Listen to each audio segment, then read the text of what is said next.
नमस्कार। स्वागत है आप सबका एक और सेशन में हमारे प्रेमचंद की अनसुनी कहानियां।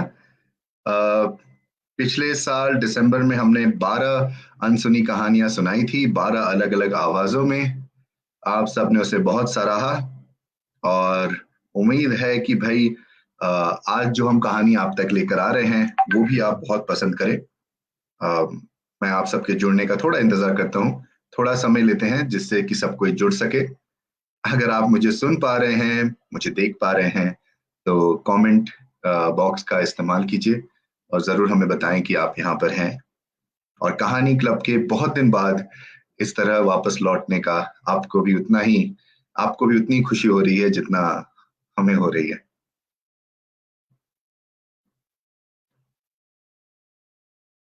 मैं देख पा रहा हूँ कि कुछ लोग जुड़े हैं, अभी हमारे साथ जुड़ चुके हैं। कमेंट बॉक्स का इस्तेमाल कीजिए ताकि हमें पता चल सके कि आप कौन हैं, कहाँ से हैं और क्या आप भी उतने ही एक्साइटेड हैं आज की कहानी को लेकर जितना कि हम हैं।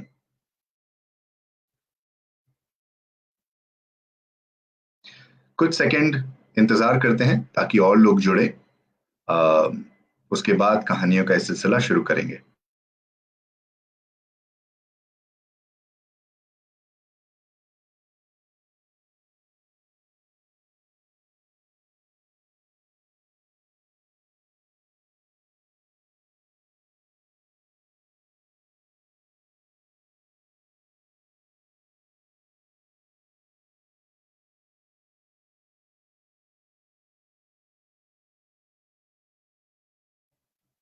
हमारे साथ लोग जुड़ चुके हैं और मैसेजेस आने लग गए हैं। सत्यनारायण जी कह रहे हैं कि बहुत बहुत शुभकामनाएं। और साथ में राकेश जी भी हैं जो कह रहे हैं कहानी का इंतजार है, वो मुझे सुन और देख पा रहे हैं। राकेश जी बहुत बहुत शुक्रिया। आपका कमेंट पढ़ के बहुत ही अच्छा लगा कि चलो हम वापस कहानियां ला रहे हैं। इस बात की किसी तो खुश को तो खुशी हो रही है। अम, हमें हमेशा ही बहाना चाहिए होता है कि कैसे हम कहानियों के दुनिया में डूब सके। पिछले का कुछ महीनों से हम पब्लिकली कुछ ज्यादा नहीं किए कर पाए। लेकिन उम्मीद है कि अब धीरे धीरे उसमें बदलाव लाएंगे। कहानी क्लब के प्रयासों में और भी कई नए नए प्रयास जुड़ेंगे इस साल। और मैं उम्मीद करता हूं कि आप सब उसे भी इतना ही प्यार देंगे जितना आपने इस प्रयास कहानी क्लब के प्रेमचंद की अनसुनी कहानियों के इस प्रयास को दिया था। हमारी क्लब की सदस्य तृप्ति जी भी जुड़ चुकी हैं। तृप्ति जी नमस्कार। बहुत बहुत स्वागत है आपका। और अच्छा है कि आप भी तैयार हैं। कुछ सेकंड और देते हैं ताकि और भी लोग जुड़ सकें और किसी को भी कहानी के बीच में से हमारे साथ जुड़ना ना पड़े। और फिर उसके बाद में हम जोर शोर से आज की कहानी शुरू करेंगे। प्रेमचंद जी जो हम सबके चहेते हैं, उन्होंने इतनी सारी कहानियां लिखी है कि भाई हम अनसुनी कहानियों का ये जो सिलसिला है कई महीनों तक चला सकते हैं। लेकिन हम उनकी अनसुनी कहानियों में भी चुन चुन कर कहानी आप तक लाते हैं। ऐसी कहानियां, ऐसे नगीने जो आपने शायद नहीं सुने हैं लेकिन आपको जरूर सुनने चाहिए।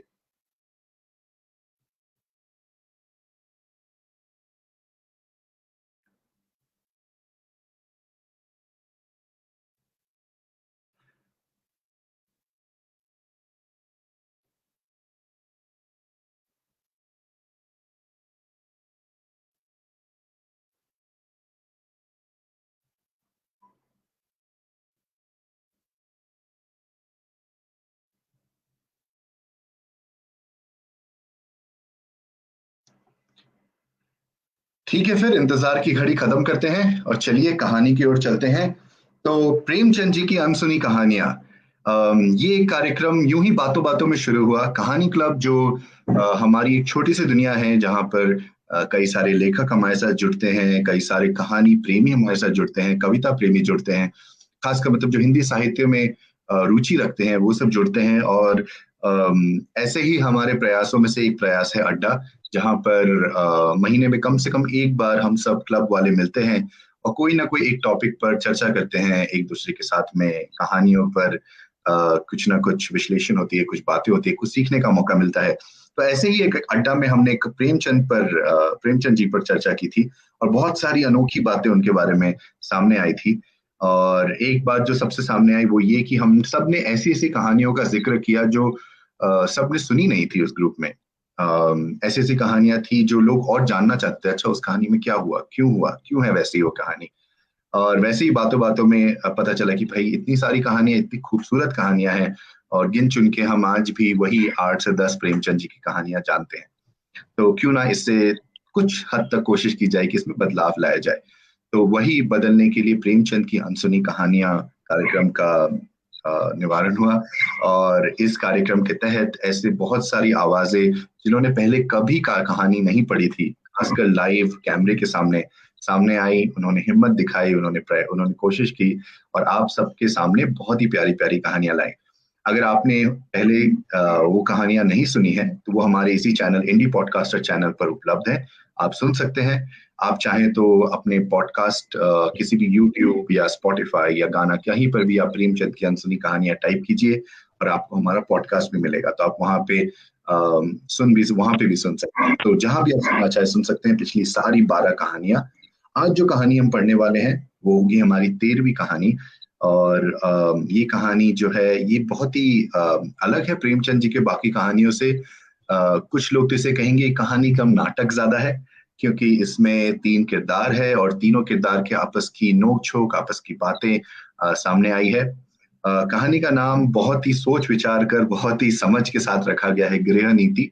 क्योंकि जब आप कहानी सुनेंगे तो आप सबको इस कहानी में शायद अपने घर के, अपने आस पड़ोस के घरों की कुछ झलक दिखाई देगी। इस कहानी में एक माँ है, एक बेटा है और एक बहू है। या दूसरी तरीके देखा जाए तो एक सास है, एक पति है और एक बेटी है। तो मतलब जिस भी नजरिए से देखा जाए तो 3 लोग हैं, 3 अलग अलग पात्र हैं, 3 अलग अलग किरदार जो निभा रहे हैं अपनी जिंदगी में, लेकिन रहते एक घर में हैं। और एक घर में रहने के कारण जो उनके बीच जो टानी होती है, उनके बीच जो तकलीफें होती है, उनके बीच जो बातें होती है, उनसे क्या कहानी बनती है, उसी पर आधारित है गृह नीति। तो आज जो ये कहानी है ये हमें पढ़कर सुनाएंगी हमारी ही कहानी क्लब की बहुत ही एक्सपीरियंस, बहुत ही उम्दा लेखिका। इनका नाम है किसलय पंचोली जी।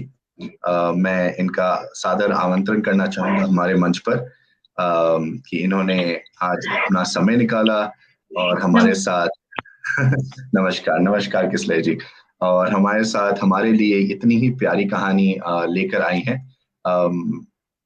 किसलय जी, इससे पहले कि मैं आपका और परिचय दूं, आप ही बताइए कि कैसा लग रहा है आपको ये कहानी चुनकर और इस कहानी के बारे में, कि ये कहानी हम और लोगों को सुनाने वाले हैं सोचकर। एक्चुअली ये कहानी बचपन से मैंने पढ़ी थी और ये मेरे ज़हन में बहुत अच्छे से उतरी हुई है। और मुझे ये लगता है कि उस समय भी प्रेमचंद के विचार कितने ज़्यादा आधुनिक थे कि वो पति-पत्नी को बराबर का दर्जा देते हैं। ये चीज़ इसमें उभर कर आती है।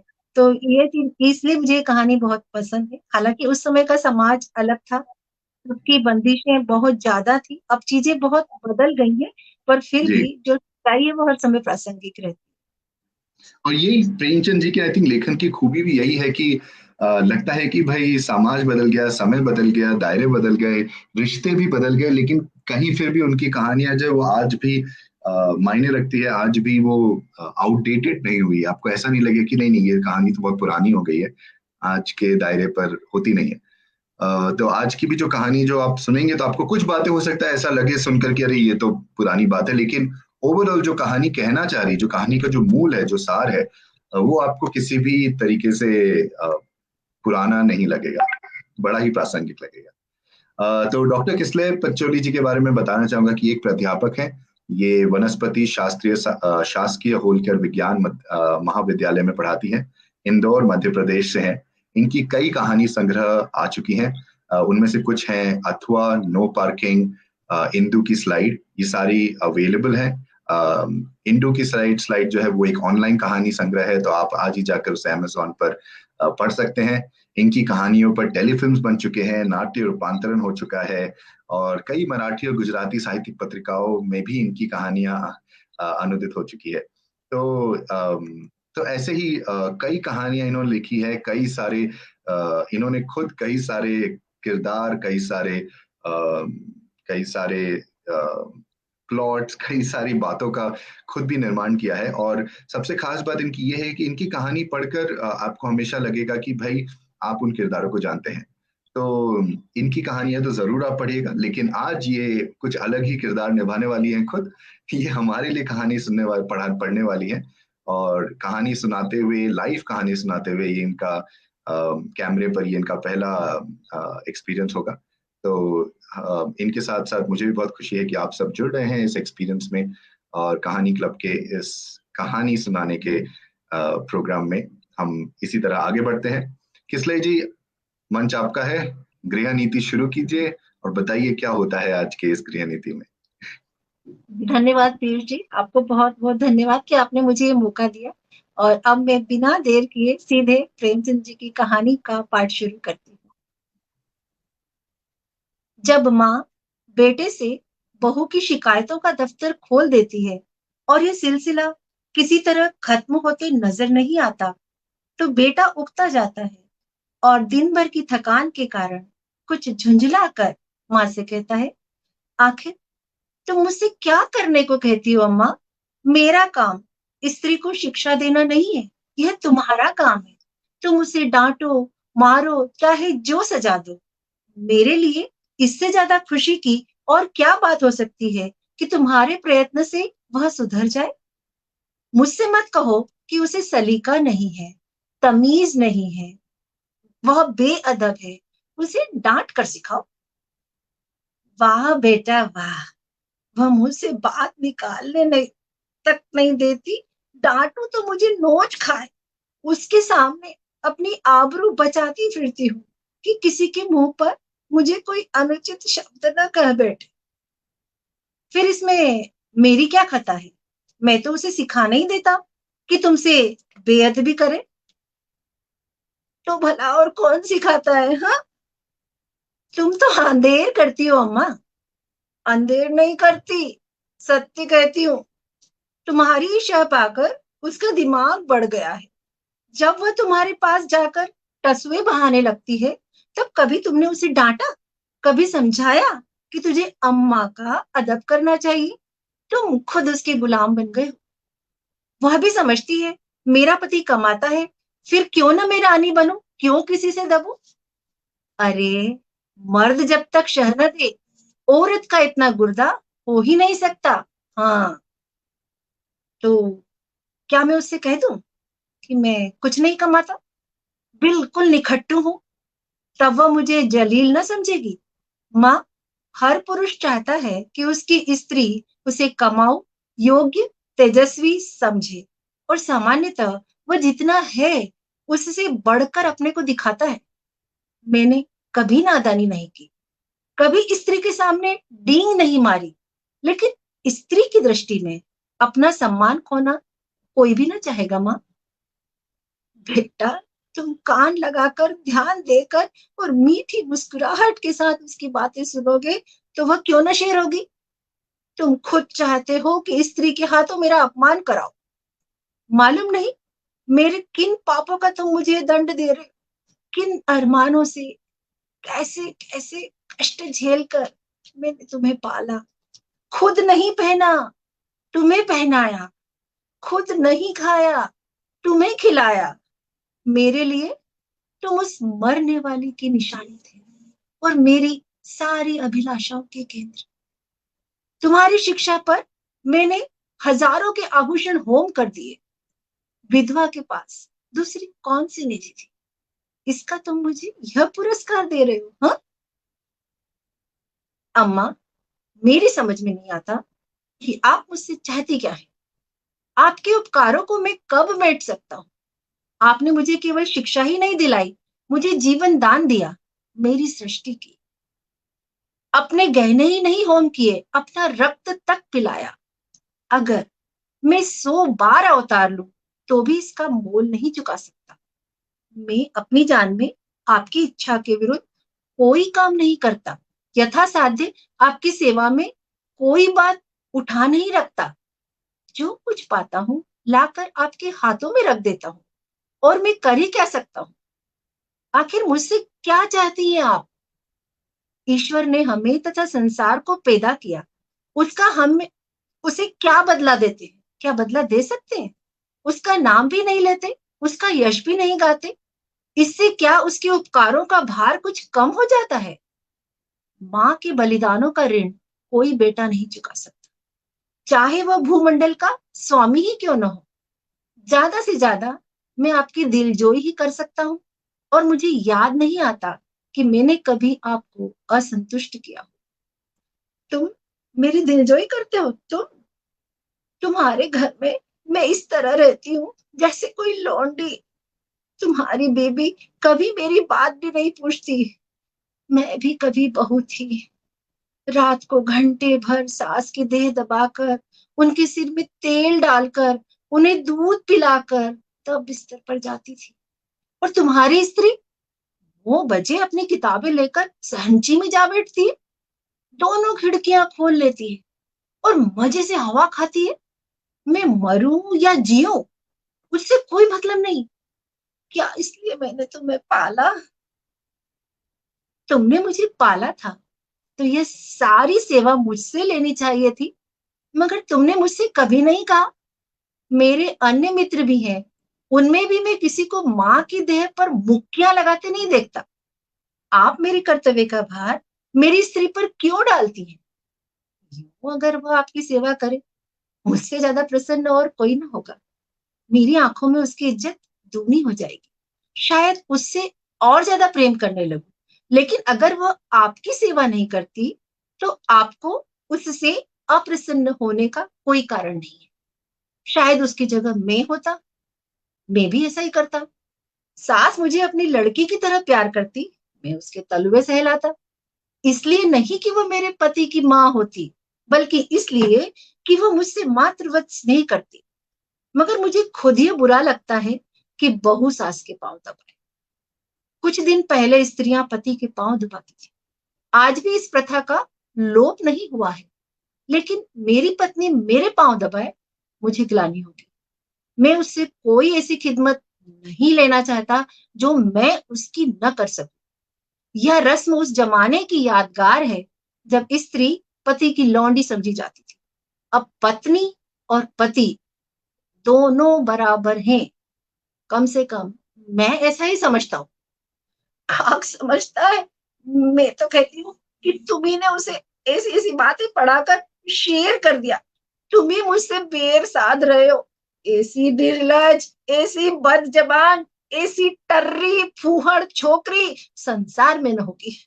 घर में अक्सर मोहल्ले की बहनें मिलने आती रहती हैं, और ये राजा की बेटी न जाने किन गंवारों में पली है कि किसी का भी आदर सत्कार नहीं करती, कमरे से निकलती तक नहीं। कभी कभी जब वे खुद उसके कमरे में चली जाती है, तब भी या कभी चार पाई से नहीं उठती, प्रणाम तक नहीं करती। चरण छूना तो दूर की बात है बेटा। वह देवियां तुमसे मिलने आती होंगी, तुम्हारे और उनके बीच में न जाने क्या बातें होती हो। अगर तुम्हारी बहू बीच में आ कूदे, मैं उसे बदतमीजी कहूंगा। कम से कम मैं कभी पसंद न करूंगा कि जब मैं अपने मित्रों से बातें कर रहा हूं, तुम या तुम्हारी बहू वहां आकर खड़ी हो जाए। अगर स्त्री भी अपनी सहेलियों के साथ बैठी हो, मैं वहां बिना बुलाए नहीं जाऊंगा। यह तो आजकल का शिष्टाचार है माँ। तुम तो बेटा हर बात में उसी का पक्ष लेते हो। न जाने उसने कौन सी जड़ी सुधा दी है तुम्हें। यह कौन कहता है कि हम लोगों के बीच में आ कूदे, लेकिन बड़ों का उसे कुछ तो आदर सत्कार करना चाहिए ना। आदर सत्कार किस तरह? यूं कि बेटा आकर आंचल से बड़ों के चरण छुए, प्रणाम करे, पान खिलाए, पंखा झले। इन्हीं बातों से बहू का आदर होता है। लोग उसकी प्रशंसा करते हैं। सबकी सब यही कहती होंगी कि बहू को घमंड हो गया है, किसी से सीधे मुंह बात नहीं करती। बेटे ने विचार करके कहा, हाँ, यह अवश्य उसका दोष है। मैं उसे समझा दूंगा। माँ प्रसन्न होगी। अरे तुमसे सच कहती हूँ बेटा, चारपाई से उठती तक नहीं। सब औरतें थोड़ी थोड़ी करती हैं, मगर उसे शर्म जैसी छू ही नहीं गई। और मैं हूं कि मारे शर्म की मरी जाती हूँ। यही मेरी समझ में नहीं आता कि तुम हर बात में अपने को उसके कामों की जिम्मेदार क्यों समझ लेती हो? मुझ पर दफ्तर में न जाने कितनी घुड़कियां पड़ती हैं, रोज ही जवाब तलब होता है, लेकिन तुम्हें उल्टे मेरे साथ सहानुभूति होती है। क्या तुम समझती हो कि अफसरों को मुझसे कोई बेर है, जो अनायास ही मेरे पीछे पड़े रहते हैं, या उन्हें उन्माद हो गया है, जो अकारण ही मुझे काटने को दौड़ते हैं? नहीं, इसका कारण यही है कि मैं अपने काम में चौकस नहीं हूँ, गलतियां करता हूँ, सुस्ती करता हूँ, लापरवाही करता हूँ।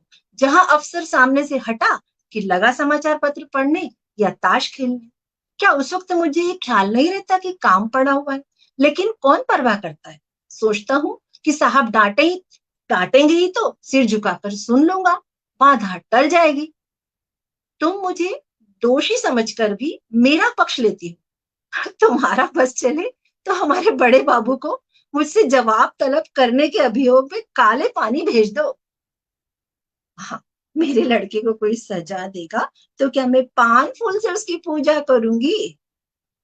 हर एक बेटा अपनी माता से इसी तरह की कृपा की आशा रखता है, और सभी माताएं अपने लड़कों के ऐबों पर पर्दा डालती है। फिर बहुओं की ओर से क्यों उनका हृदय इतना कठोर हो जाता है, यह मेरी समझ में नहीं आता। तुम्हारी बहू पर जब दूसरी स्त्रियां चोट करें, तब तुम्हारे मातृ स्नेह का यह धर्म है कि तुम उसकी तरफ से क्षमा मांगो, कोई बहाना कर दो, उनकी नजरों में उसे उठाने की चेष्टा करो। इस तिरस्कार में तुम क्यों उनसे सहयोग करती हो? तुम्हें क्यों उसके अपमान में मजा आता है? मैं भी हर एक ब्राह्मण या बड़े बूढ़े का आदर सत्कार नहीं करता। मैं किसी ऐसे व्यक्ति के सामने सिर झुका ही नहीं सकता जिससे मुझे हार्दिक श्रद्धा न हो।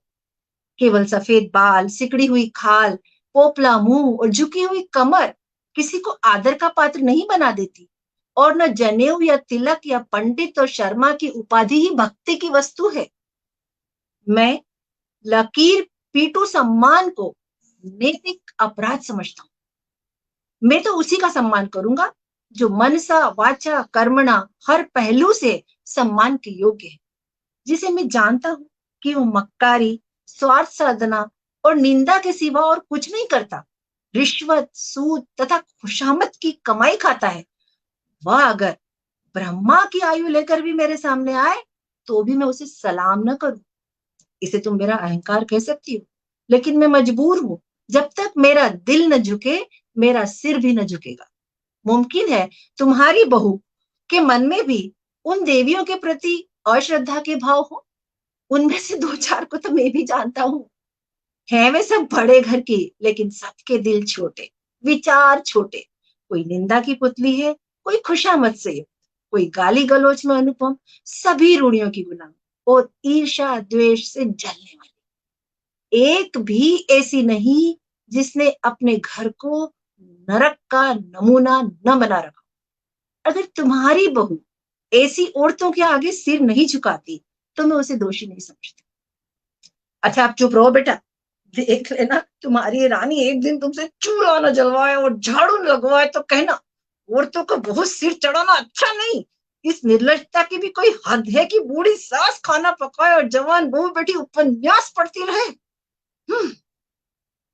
बेशक ये बुरी बात है माँ, और मैं हरगिज नहीं चाहता कि तुम खाना पकाओ और वो उपन्यास पढ़े, चाहे वो उपन्यास प्रेमचंद जी के ही क्यों न हो।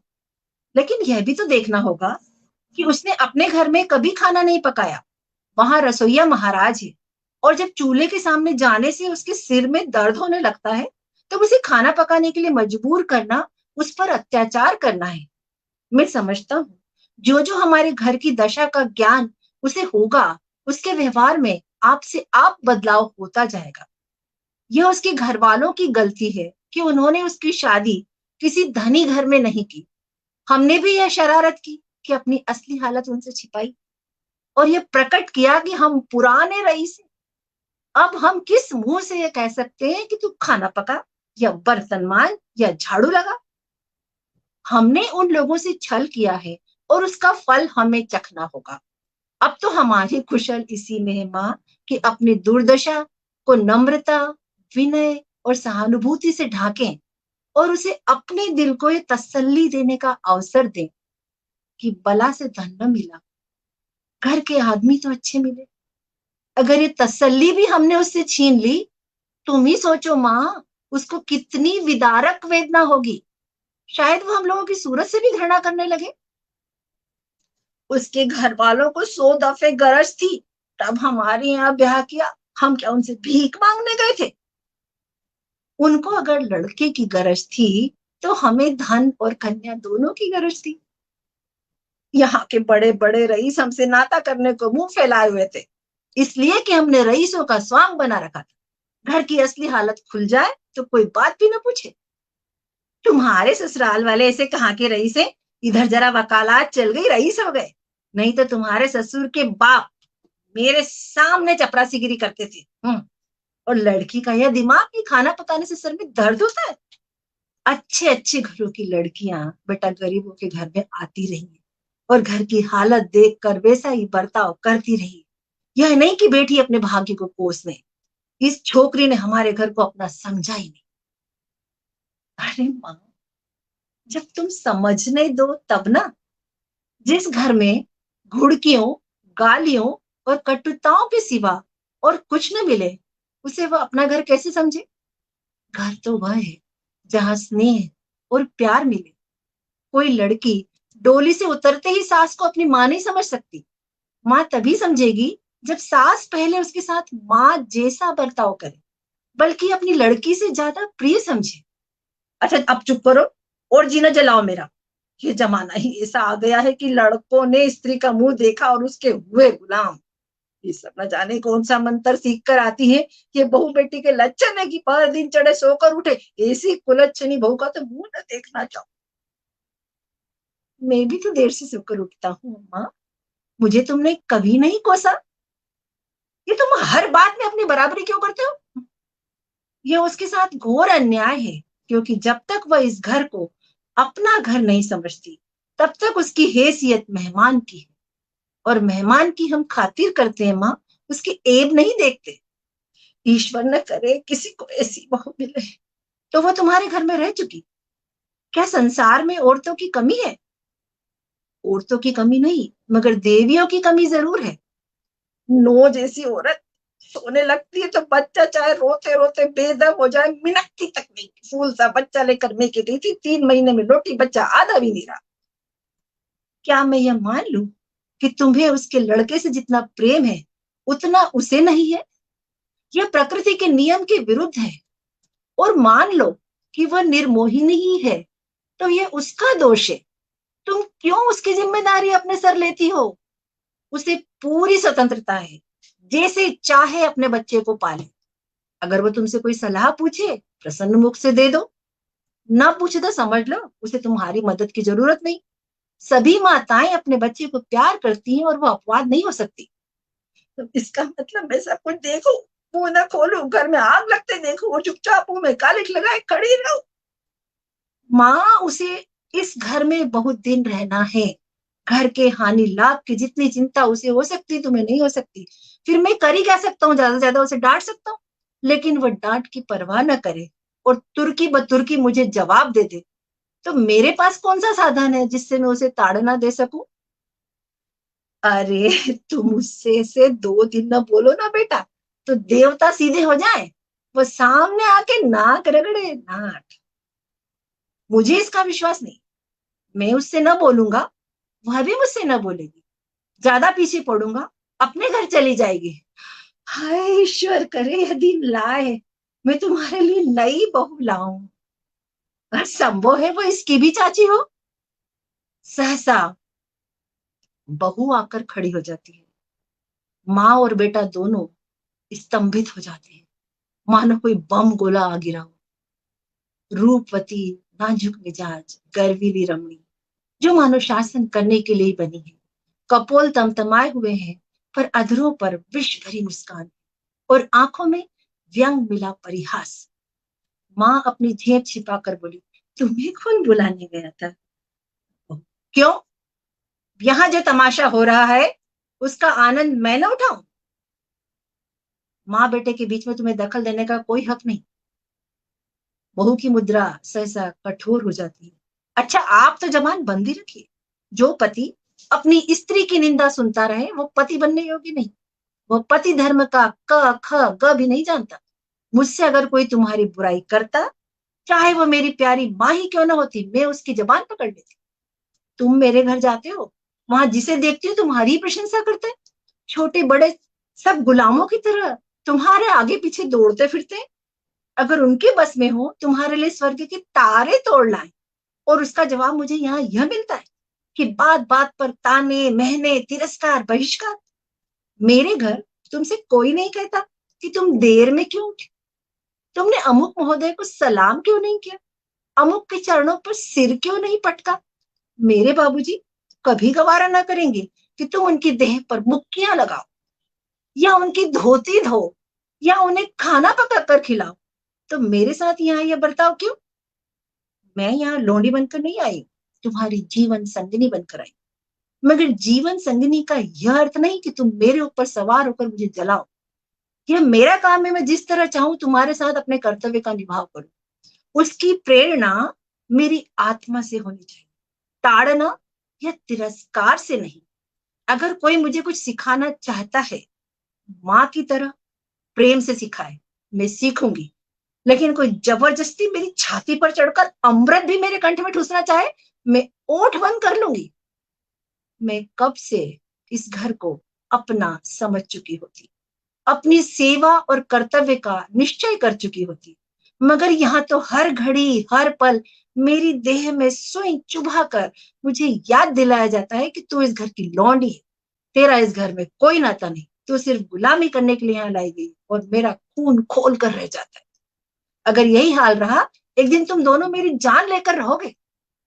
सुन रहे हो बेटा अपनी चहेती रानी की बातें? वह यहाँ लोंडी बनकर नहीं, रानी बनकर आई है। हम दोनों उसकी टहल करने के लिए हैं। उसका काम हमारे ऊपर शासन करना है। उसे कुछ काम करने को कौन कहे, मैं खुद मरा करूं, और तुम उसकी बातें कान लगाकर सुनते रहो। तुम्हारा मुंह कभी नहीं खुलता कि उसे डांटो समझाओ, थर थर कांपते रहते हो। अच्छा अम्मा, ठंडे दिल से सोचो, मैं इसकी बातें न सुनूं तो कौन सुने? क्या तुम इसके साथ इतनी हमदर्दी भी नहीं देखना चाहती? आखिर बाबूजी जीवित थे तब वो तुम्हारी बातें सुनते थे या नहीं?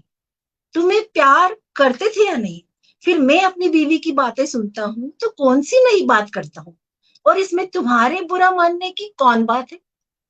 हाय बेटा, तुम अपनी स्त्री के सामने मेरा अपमान कर रहे हो। क्या इसी दिन के लिए मैंने तुम्हें पाल पोस कर बड़ा किया था? क्यों मेरी छाती नहीं फट जाती? वह माँ आंसू पोंछती, आपे से बाहर हो कमरे से निकल जाती है। स्त्री पुरुष दोनों कौतुक भरी आंखों से उसे देखते हैं।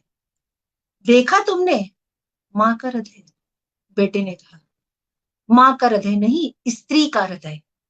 अर्थात स्त्री का हृदय जो अंत तक पुरुष का सहारा चाहता है, स्नेह चाहता है, और उस पर किसी दूसरी स्त्री का असर देखकर ईर्ष्या से जल उठता है।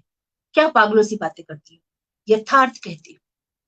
तुम्हारा दृष्टिकोण बिल्कुल गलत है, और इसका तजर्बा तुम्हें तब होगा जब तुम खुद सास बनोगी। मुझे सास बनना ही नहीं है। लड़का अपने हाथ पांव का हो जाए, ब्याह करे और अपना घर संभाले। मुझे बहू से क्या सरोकार? क्या तुम्हें यह अरमान नहीं कि तुम्हारा लड़का योग्य हो, तुम्हारी बहू लक्ष्मी हो, और दोनों का जीवन सुख से कटे? है क्यों नहीं? क्या मैं माँ नहीं? माँ और सास में फिर क्या अंतर है? उतना ही जितना जमीन और आसमान में है। माँ प्यार करती है, सास शासन करती है। कितनी दयालु सहनशील सतोगुणी स्त्री हो, सास बनते ही मानो ब्याई हुई गाय हो जाती है। जिसे पुत्र से जितना ज्यादा प्रेम, वह बहू पर उतनी ही निर्दयता से शासन करती है। मुझे अपने ऊपर विश्वास नहीं है।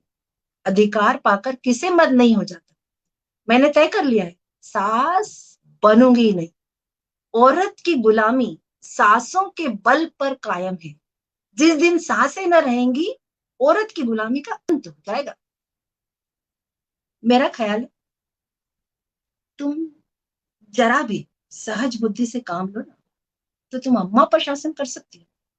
तुमने हमारी बातें कुछ सुनी? बिना सुने ही मैंने समझ लिया कि क्या बातें हो रही होंगी। वही बहू का रोना रो रही होंगी। नहीं, नहीं, तुमने बिल्कुल गलत समझा। अम्मा के मिजाज में आज मैंने विस्मयकारी अंतर देखा, बिल्कुल अभूतपूर्व। आज वह जैसे अपनी कटुताओं पर लज्जित हो रही थी। हाँ, प्रत्यक्ष रूप से नहीं, संकेत रूप से। अब तक वो तुमसे इसलिए नाराज रहती थी कि तुम देर से उठती हो। अब शायद उन्हें चिंता हो रही है कि कहीं सवेरे उठने से तुम्हें ठंड न लग जाए। तुम्हारे लिए पानी गर्म करने को कह रही थी। सच? हाँ, मुझे भी सुनकर आश्चर्य हुआ था। अब तो मुंह अंधेरे उठूंगी, ऐसी ठंड क्या लग जाएगी। लेकिन तुम मुझे चकमा तो नहीं दे रहे। अब इस बदगुमानी का क्या इलाज? आदमी को कभी कभी अपने अन्याय पर खेद होता ही है ना। तुम्हारे मुंह में घी शक्कर। अब मैं गजरदम उठूंगी। वह बेचारी मेरे लिए क्यों पानी गर्म करेगी, मैं खुद गर्म कर लूंगी। आदमी करना चाहे तो क्या नहीं कर सकता। मुझे माँ की बात सुन सुनकर ऐसा लगता था जैसे किसी देवी आदेश ने उनकी आत्मा को जगा दिया। तुम्हारे अल्हड़पन और चपलता पर कितना भन्नाती थी। चाहती थी कि घर में कोई बड़ी बूढ़ी आ जाए, तुम उसके चरण छुओ। लेकिन शायद अब उन्हें मालूम होने लगा है कि इस उम्र में सभी थोड़े बहुत अल्लड़ होते हैं। शायद उन्हें अपनी जवानी याद आ रही है। कहती थी, यही तो शौक सिंगार, पहनने ओढ़ने खाने खेलने के दिन होते। बुढ़ियों का दिन भर तांता लगा रहता, कोई कहाँ तक उनके चरण छुए और क्यों छुए। ऐसी कहाँ की देवियां हैं। हाय, मुझे तो तुम्हारी बातें सुन के हर्षोन्माद हो रहा है। मुझे भी माँ पर विश्वास न आता था। स्वप्न देखने सा संदेह हो रहा था। अब आई है अम्मा जी राह पर। कोई देवी प्रेरणा समझो। मैं है ना, कल से ठेठ बहू बन जाऊंगी। किसी को खबर भी ना होगी कि कब अपना मेकअप करती हूँ। सिनेमा के लिए भी सप्ताह में एक दिन काफी है। बुढ़ियों के पांव छू लेने में हरज ही क्या है। वे देवियां न सही, चुड़ैले ही सही, मुझे आशीर्वाद तो देंगी, मेरा गुण तो गाएंगी। सिनेमा का उन्होंने नाम ही नहीं लिया। तुमको जो इतना शौक है, अब तुम्हें भी न जाने दूंगी। लेकिन सोचो, तुमने कितनी ऊंची शिक्षा पाई है, किस कुल की हो। इन खूसट बुढ़ियों के पांव पर सिर रखना तुम्हें बिल्कुल शोभा नहीं देगा। तो क्या ऊंची शिक्षा के ये मानी है कि हम दूसरों को नीचा समझे? बुढ़े कितने भी मूर्ख हो, लेकिन दुनिया का तजुर्बा रखते हैं। कुल की प्रतिष्ठा भी नम्रता और सद्व्यवहार से होती है, हेकड़ी और रुखाई से नहीं। जी, यही ताज्जुब होता है कि इतनी जल्दी इनकी काया पलट कैसे होगी। अब इन्हें बहुओं का सास की पांव दबाना या उनकी साड़ी धोना या उनके देह में मुक्कियां लगाना बुरा लगने लगा। कहती थी, वो कोई लोंडी थोड़ी ही है कि बेटी सास के पांव दबाए। मेरी कसम। हाँ जी, सच कहता हूँ। और तो और अब वह तुम्हें खाना भी ना पकाने दे। कहती थी, जब बहू के सिर में दर्द होता है तो क्यों उसे सताया जाए, कोई महाराज रख लो। मैं तो जैसे आकाश में उड़ी जा रही हूँ। ऐसी सास के तो चरण धोकर पीऊं। मगर तुमने पूछा नहीं। अब तक तुम क्यों उसे मार मार कर हकीम बनाने पर तुली रहती थी। पूछा पूछा पूछा क्यों नहीं, भला मैं छोड़ने वाला था। बोली, मैंने हमेशा खाना पकाया, फिर वो क्यों ना पकाए, मैं पहले ऐसा सोचती थी। लेकिन अब मेरी समझ में आया है कि वे निर्धन बाप की बेटी थी और तुम संपन्न कुल की कन्या हो। मतलब कि अम्मा जी का दिल साफ है। इन्हें मैं क्षमा के योग्य समझती हूँ। देखो, जिस जलवायु में हम पलते हैं उसे एक बार भी नहीं बदल सकते। जिन रूढ़ियों और परंपराओं में उनका जीवन बीता है, उन्हें तुरंत त्याग देना उनके लिए कठिन है। वह क्यों, कोई भी नहीं छोड़ सकता। वह तो फिर भी बहुत उदार है। तुम अभी महाराज मत रखो, जब तरक्की हो जाए तब रख लेना। अभी मैं खुद पका लिया करूंगी, 3-4 प्राणियों का खाना ही क्या। मेरे से कुछ अम्मा को आराम मिले। मैं जानती हूँ सब कुछ, लेकिन कोई रोब जमाना चाहे तो मुझसे बुरा कोई। मगर यह तो मुझे बुरा लगेगा कि तुम रात को मेरे पास ना आओ और अम्मा के पाँव दबाने बैठो। बुरा लगने की कौन बात है। जब उन्हें मेरा इतना ख्याल है तो मुझे भी तो उनका लिहाज करना चाहिए। जिस दिन मैं उनके पाँव दबाने बैठूंगी वह मुझ पर प्राण देने लगेगी। आखिर बहू बेटे का कुछ सुख उन्हें भी तो मिले। बड़ों की सेवा करने में हेटी नहीं होती। बुरा तब लगता है जब वह शासन करते हैं। और अम्मा मुझसे देखना पाँव दबाएंगी थोड़े ही, सेहत का यश मिलेगा मुझे। पता है, अब अम्मा को तुम्हारी फिजूल खर्ची भी बुरी नहीं लगती। कहती थी, रुपये पैसे बहू के हाथ में दे दिया। चिढ़कर तो नहीं कहती थी। नहीं नहीं, प्रेम से कह रही थी। उन्हें अब भय हो रहा है कि उनके हाथ में पैसे रहने से तुम्हें असुविधा होती होगी, तुम बार बार उनसे मांगती लजाती होगी और डरती भी होगी, और तुम्हें अपनी जरूरतों को रोकना भी पड़ता हो। ना भैया ना, मैं इस जंजाल में भी अपने सिर नहीं दूंगी। तुम्हारी थोड़ी सी तो आमदनी कहीं जल्दी से खर्च हो जाए तो महीना कटना मुश्किल हो जाए। थोड़े में निर्वाह करने की विद्या उन्हीं को आती है। मेरी ऐसी जरूरत ही क्या है? मैं केवल अम्मा जी को चिढ़ाने के लिए उनसे बार बार रुपए मांगती थी। मेरे पास तो खुद 150 रुपए पड़े रहते। बाबूजी का पत्र आता है, उसमें 10-20 के नोट जरूर होते हैं। लेकिन अब मुझे हाथ रोकना पड़ेगा। आखिर बाबूजी कब तक देते चले जाएंगे? और ये कौन सी अच्छी बात है कि मैं हमेशा उन पर टैक्स लगाती रहूं? देख लेना अब अम्मा तुम्हें कितना प्यार करती है। तुम भी देख लेना मैं उनकी कितनी सेवा करती हूँ। मगर शुरू तो उन्होंने किया केवल विचार में, व्यवहार में आरंभ मेरी ओर से होगा। भोजन पकाने का समय आ गया, चलती हूँ। आज कोई खास चीज तो नहीं खाओगे? तुम्हारे हाथों की रूखी रोटियां भी पकवान का मजा देंगी। अच्छा, तो अब तुम नटखटी भी करने लगे। धन्यवाद।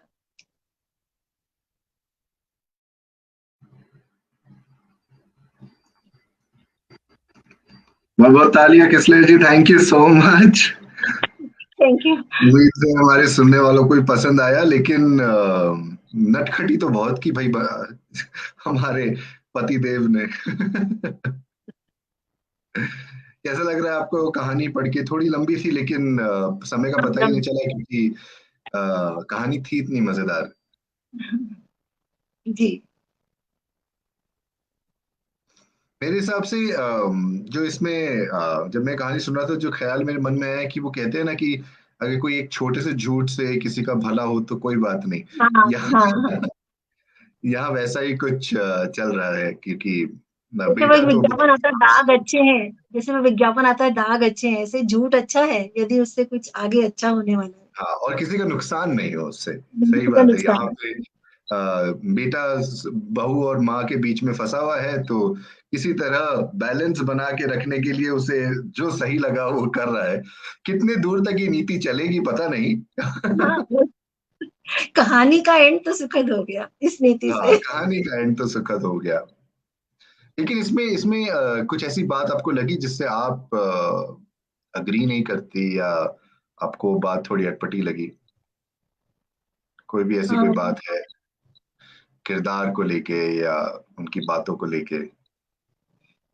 नहीं ऐसा तो कुछ नहीं लगा। मतलब एक दो जगह मुझे ऐसा लगा कि अ, मतलब थोड़ा ज्यादा लंबी डायलॉग में संवाद थोड़े कम भी होते तो कहानी उतनी ज्यादा प्रभावी होती। माँ, हम्म बेटे और माँ के संवाद बहुत ज्यादा है, बहुत सारे मुद्दों पर है। हम्म शायद प्रेम सभी को समेटना चाहते होंगे। तो हम्म। ऐसा लगता है व्यक्तिगत तौर पे, हालांकि प्रेमचंद पर कुछ कमेंट करना गलत बात मानी जा सकती है, पर मैं एज ए पाठक ये कहना चाहूंगी कि अगर इस कहानी में कुछ संवाद कम होते, कुछ पोर्शन कम होता तो ये और प्रभावी बन सकती थी। पर मैं ऐसी कोई कैंची नहीं चला सकती हूँ। मैंने सिर्फ इतना सा किया है कि जो उसमें स्क्रिप्ट की तरह लिखा था, बेटा, माँ, स्त्री, पुरुष, वो मैंने हम्म। हटा दिया, संवाद ही रखे हैं। बिल्कुल, इतना मैंने उस दुस्साहस मामले जरूर किया। नहीं नहीं, लेकिन उस मामले में मैं कहना चाहूंगा कि आपने सभी किरदार इतनी बखूबी निभाया है कि किसी भी पॉइंट पे ऐसा नहीं लगा कि भाई ये माँ बोल रही है बेटा बोल रही है। बहुत ही साफ क्लियर। साफ पता चल रहा था कि कौन बात कर रहे हैं, और उनके हाव भाव, उनका बोलने का तरीका, सब कुछ आपने सब चीज पे बहुत ही बारीकी से ध्यान दिया है। तो इसलिए भी सुनने का रोमांच थोड़ा ज्यादा ही ज्यादा हो गया। जी, थैंक यू वेरी मच। हाँ, और दूसरा मैं कहना चाहूंगा, आप कह रहे थे कि भाई प्रेमचंद जी की है तो उनकी कहानी में तो भाई हाय तौबा, कौन कैंची चला सकता है। लेकिन मेरा तो ये भी मानना है कि कोई भी लेखक हो, चाहे वो आज के हो या पुराने हो या कितने बड़े विज्ञान हो, मेरे हिसाब से उनके लिए भी सबसे अच्छी बात यही होती है कि जब कोई पाठक उन्हें इतना करीब समझता है कि वो उनके कहानी में भी त्रुटियां, कमियां, खामियां निकाल सके। जी। और यही बस कह के नहीं चलते हाँ अच्छा है चलिए अब अगली कहानी पढ़ते हैं। क्योंकि अगर लिखा गया है किसी रचना को का रचित रचना किसी कहानी को रचा गया है, तो उसके पीछे बहुत सारे ख्याल है, बहुत हम्म। सारी ऐसी बातें हैं जो हमें पता भी नहीं है। इसलिए भी कहानी जानी अनजानी पॉडकास्ट पर भी जब हम कोई आज की कहानी लाते हैं तो हम कोशिश करते हैं कि लेखक को भी लेकर आए, उस लेखक के साथ चर्चा करें, समझे कि उस कहानी के पीछे क्या ख्याल थे, क्योंकि बहुत बार जी, ऐसी छोटी छोटी बातें होती है जो रह जाती है। बल्कि मैं तो सोचता हूँ कि हो सकता है ये जब कहानी जब प्रेमचंद जी ने लिखी थी, उन्होंने जी। आसपास जितना कुछ वो देख रहे थे, जो सास हाँ, बातें बोल रही है सब बहू सब के डाल खिलाफ, दिया, सब डाल वो बातें दिया। डाल दी और फिर बोला कि अच्छा मैं अब इसको निवारण कैसे करूं, इन बातों को वो के जैसे एक उल्टा प्रोजेक्ट कैसे। लेकर उन्होंने कहानी लिखी, एक प्रोजेक्ट लेकर के कहानी लिखी, ये समझ लीजिए। हाँ, almost like a draft paper ना, कि अच्छा ठीक है इसको अगर मैं पेश करूं तो हो सकता है इससे बहू और सास दोनों की थोड़ी मनोवृत्ति बदल सके, ऐसा सुन के वो शायद दूसरों के पक्ष से भी सोच सके, और शायद कुछ घर में जहाँ पे बहुत कौतूहल मचा हुआ है वहां पे थोड़ी सी खुशियां आ सके, थोड़ा शांति बन सके। शायद वो प्रोजेक्ट शांति होगा उनका। हाँ, ये हमें सुनने वालों में से ग्रह बहुत नीति लोग। से ग्रह शांति। हाँ, ग्रह शांति, ग्रह ग्रह शांति की नीति। नीति। जी। तो हमारे सुनने वालों ने भी काफी आनंद उठाया है, खासकर आपकी प्रस्तुति का। अनीता जी कह रही है बहुत ही अच्छी रचना एवं शानदार प्रस्तुति। धन्यवाद। राकेश जी कह रहे हैं कि बहुत आनंद आया। वाह। सत्यनारायण जी कह रहे हैं शानदार प्रस्तुति। पल्लवी जी कह रही हैं अच्छा ये मेरे झूठ वाली बात से सहमत है। और साथ में किंजल जी कह रहे हैं एक्सलेंट नरेशन। और आखिर में वापस राकेश जी कह रहे हैं कि आप बेहतरीन प्रस्तोता है, कहानी के किरदारों को जीवंत कर थैंक देती हैं आप। Thank you. तो ये तो बहुत बड़ी क्रिएटिव, ये तो बहुत बड़ा कॉम्प्लीमेंट है Rakesh ji, thank you so much. और मैं पूरी तरह से सहमत हूँ आपके साथ। और किसले जी इसका मतलब ये है कि आपको और कहानियों को पढ़ना चाहिए, हमारे लिए और आगे भी प्रस्तुति करनी चाहिए, ताकि हम इसी तरह बैठ के आपके वाचन का मजा ले सकें। Thank you. Thank you very much. Thank you. इसी के साथ मैं शुक्रिया अदा करना चाहूंगा उन सभी का जो जुड़े हैं, और उन सभी का जो ये कहानी को बाद में सुनेंगे, क्योंकि आप लोगों से ही कहानी सुनाने और सुनने का आनंद है। और इसी तरह कहानी क्लब और इंडी पॉडकास्टर के प्रयासों के साथ जुड़ते रहिए, हमारे साथ बने रहिए, और हम कोशिश करेंगे कि ऐसी ही और कहानियां लाते रहे अगले रविवार पीयूष को। पीयूष जी। जी, मैं एक धन्यवाद व्यक्तिगत देना चाहती हूँ। वो धन्यवाद है, हमारे यहाँ पर एक रेडियो अनाउंसर है संतोष जोशी जी। मैंने जी, उनसे थोड़ा सा कंसल्ट किया कि कैसे पढ़ना चाहिए, तो ये उनको भी धन्यवाद कि उनकी समझाइश से शायद मैं अच्छा पढ़ पाई। Thank you. बहुत ही खूब। संतोष जी के लिए भी हमारा हमारी शुभकामनाएं, हमारा धन्यवाद कि भाई आपकी छोटी सी कोशिश के कारण ये प्रस्तुति और भी ज्यादा अच्छी हो पाई। और हम कोशिश करेंगे कि भाई आगे चल के शायद संतोष जी को भी लाए कहानी क्लब में, और उनके साथ भी कहानी बहुत वाचन अच्छा। हो जी। जाए। अगर उन्हें और ऐतराज ये नहीं तो हमारे लिए तो बहुत ही खुशी की बात होगी ये। तो हाँ, किसले जी और आखिर में मेरे आपका बहुत बहुत मेरे भाई धन्यवाद। डॉक्टर अपूर्व पुराणिक और मेरे हस्बैंड सत्यनारायण पंचोली और किंजल पंचोली, मेरे बेटे को भी धन्यवाद देना चाहूंगी कि उन लोगों ने, बिल्कुल को भी बिल्कुल। मैंने परेशान किया इसको पूरी तरह से इस रूप में लाने के लिए। सच कहूँ तो वो नहीं कहेंगे परेशान हुए, उन्हें तो आपको देखकर मजा आ रहा होगा, आपको सुनकर मजा आ रहा होगा, तो सबकी मेहनत सफल आई। और जैसा कि कहानी जानी अनजानी के अभी जब हमारे 100 एपिसोड हुए तो हमने सबसे पहले हमारे परिवार के साथ ही सेलिब्रेट किया, क्योंकि जब भी हम कुछ करते हैं, जब भी कोई इस तरह की क्रिएटिव जर्नी पर जाते हैं, तो मुझे लगता है कि परिवार का सपोर्ट सबसे ज्यादा जरूरी है। सबसे पहले उन्हीं को सारा धन्यवाद, तो आपके परिवार को भी सबसे पहले धन्यवाद हमारी तरफ से कि वो आपको आपकी मदद कर पाए, आपको सपोर्ट कर पाए। और फिर आपका धन्यवाद कि आपने समय निकाला और इतनी ही खूबसूरती से हमारा वाचन किया। अम, इसी के साथ सभी का बहुत बहुत शुक्रिया। इसी तरह बने रहिए हमारे साथ। कहानी जानी अनजानी का भी की भी कहानियां सुनिए। अभी हमारे 100 एपिसोड्स पूरे हो चुके हैं। हमारी क्राउड फंडिंग में अगर आप देना चाहें तो योगदान जरूर कीजिए। इसी के साथ शुक्रिया। सुनते रहिए कहानी क्लब, कहानी जानी अनजानी हिंदी पॉडकास्टर की अलग अलग प्रयासों पर अलग अलग कहानियां। धन्यवाद।